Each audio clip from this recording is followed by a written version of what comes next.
So as of late, most of my videos have been talking about clinicians getting into tech. But this video, I actually want to do the opposite. Technical people getting into healthcare. And the impetus for this video actually comes from a comment I got from Sarah Bryan a couple months ago, where she is coming from the other side and poses the question of how do we in the technical side who want to come over to the healthcare side, what are some suggestions that I might have in terms of bridging that gap? So that's what I'm going to share in today's video.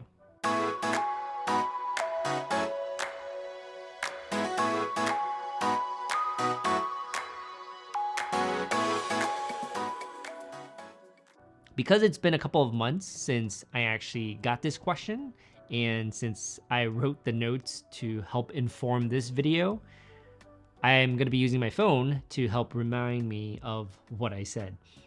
But let's start off with the full question that came from Sarah, and I'll post a comment somewhere in this video here so you guys can follow along. But in the last paragraph, she had her question, and the context is, I am coming from the opposite direction on this with a more technical background and no clinical degree to gain practice experience. I'm curious what you would suggest for techies to get more clinical knowledge to help reduce the distance there that's sometimes between tech and clinical.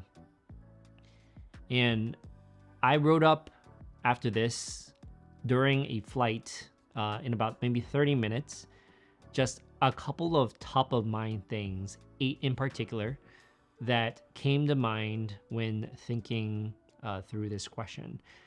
But I do want to give a disclaimer that this is by no means exhaustive, comprehensive, and probably not the level of detail that may answer this question. But what I hope it does do is it generates further comments and discussion from other healthcare professionals that may have other things, tips, advice that they can add to our fellow technical people who are interested in solving the problems in healthcare. So don't roast me for all the surface level comments that I'm about to make.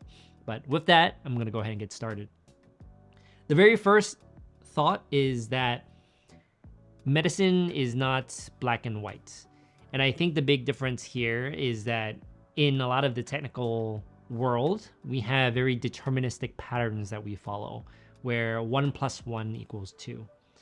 And for healthcare, it's not that we don't have mathematical formulas or equations or different deterministic models that we follow, but it's more gray in how certain decisions are made. So less of 1 + 1 = 2, and perhaps you add in the ±1 at the end. So it's still 2, but then you can deviate a little. And the main takeaway I want to add for this perspective is that what often happens is whatever disease that we're treating, we think about the practice guidelines, specifically the clinical practice guidelines or CPGs, used in managing a patient's care.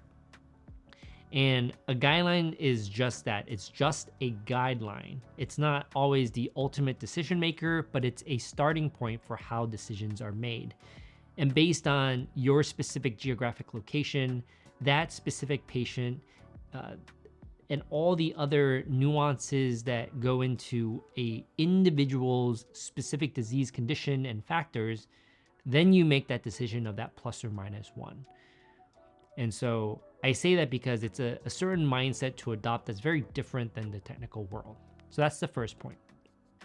The second point I want to highlight is that there is a difference between statistical difference and clinical significance.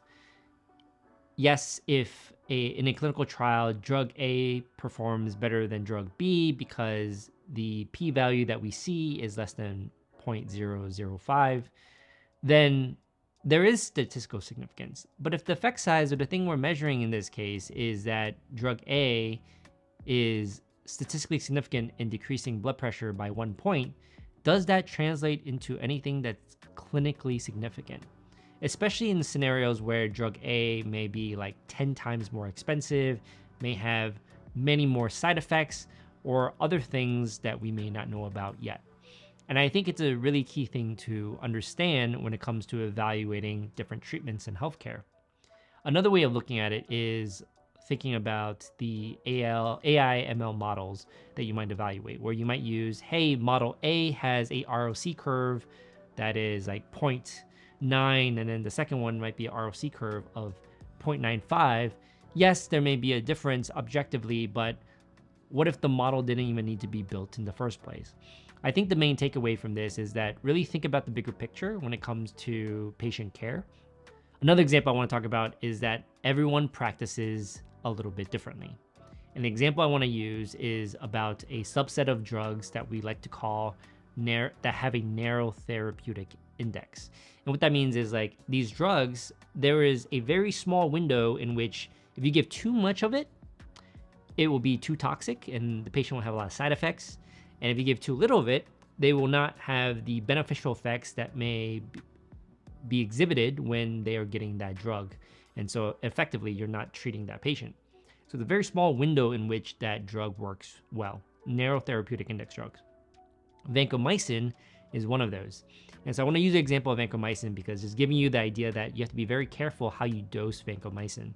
Most of my practice experience has come from Florida. That's where I was born and raised.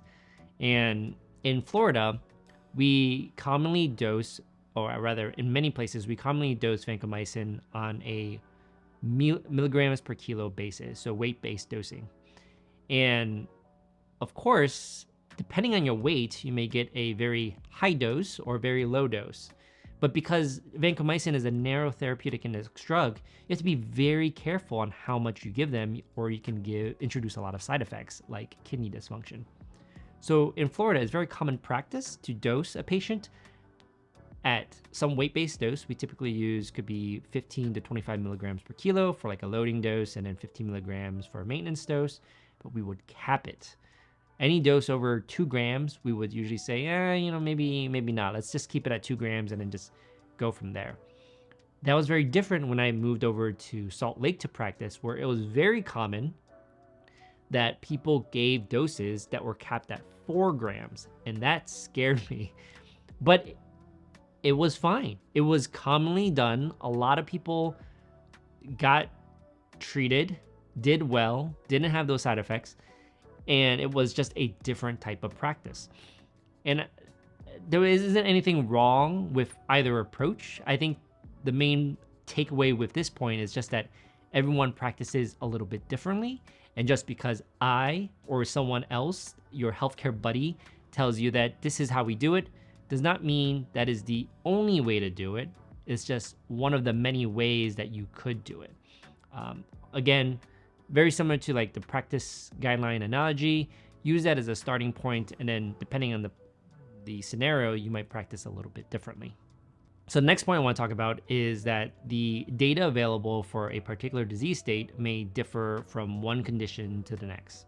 One example here is that in cardiology, there is a ton of data with very large amounts of patients enrolled to inform how we practice when we have patients who come in with a cardiovascular disease. It's very different than what you might expect when a patient comes in with an infection, especially like a very drug-resistant infection, or a patient who comes in with some type of mental disorder, behavioral health type things, that the data available there is less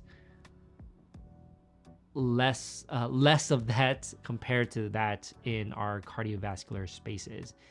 And I bring that up because if you're someone that is that worked in a healthcare company that was primarily focused on cardiovascular, how you practice and how you apply certain things may differ in these other conditions that have less evidence.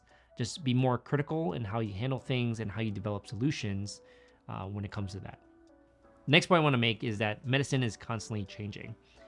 Just like tech, where there's always new technologies coming out, medicine also always has new research coming out, different peer-reviewed articles that are coming out, and different clinical practice guidelines that are coming out.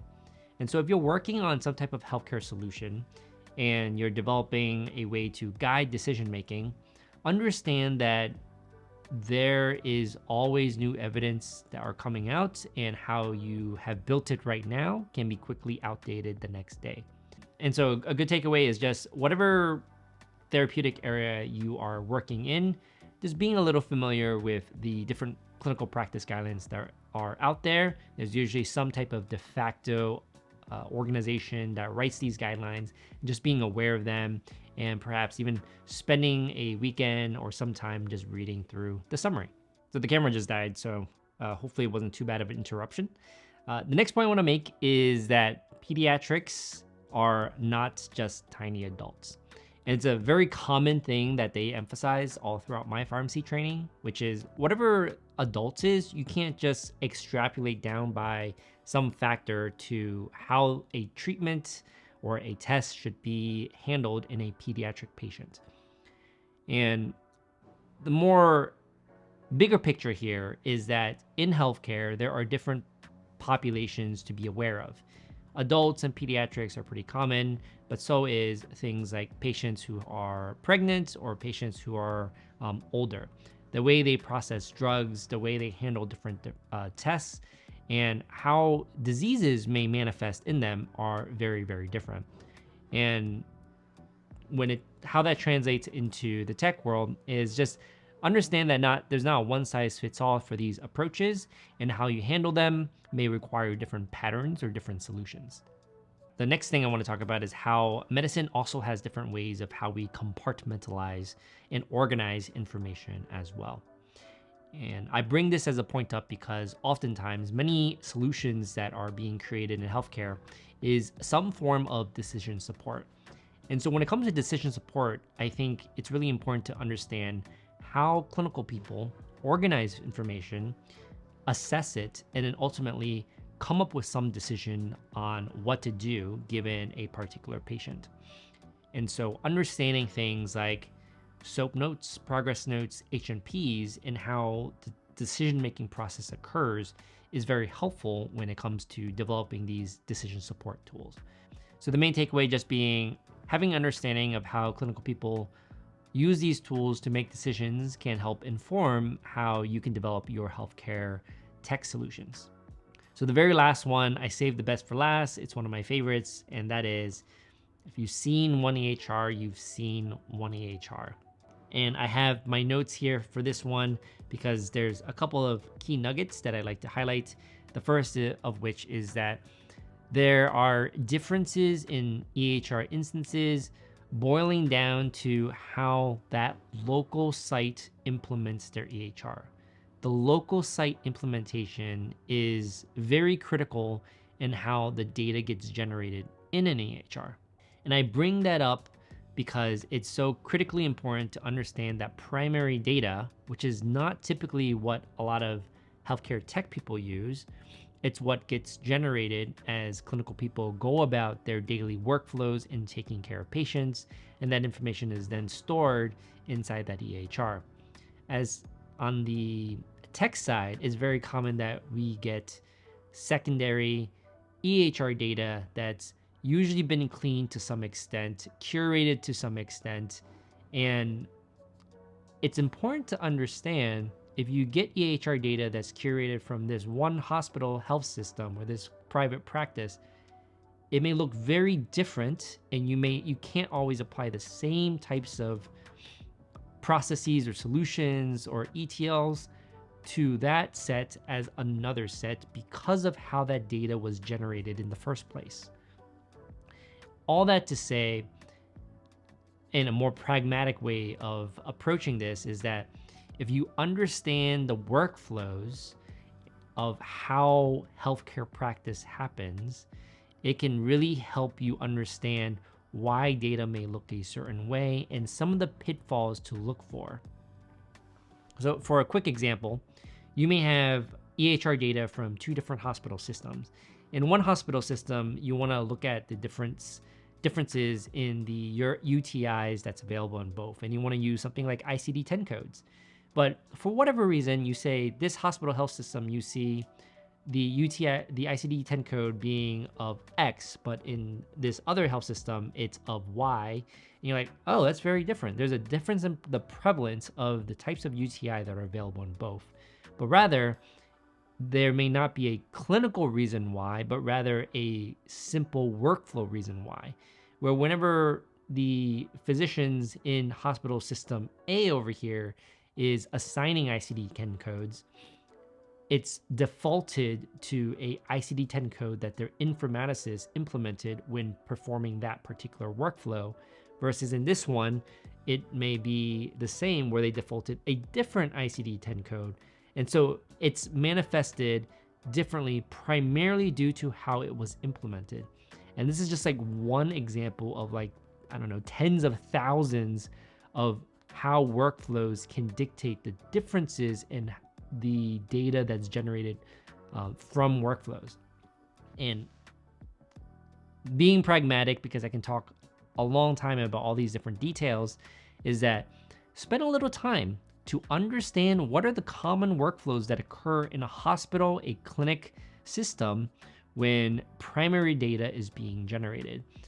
It's not one step and it's not the same across different health systems, but having a big picture understanding of how the data gets generated in general, I think would be a huge difference in informing how your solutions are developed. All right, so that is the end of this video. Once again, not meant to be exhaustive, just a starter for further discussions that I hope other people can add in terms of other tips and suggestions for bridging the gap for our technical colleagues that are out there. If you watched the end, thanks for watching, and I will see you in the next one.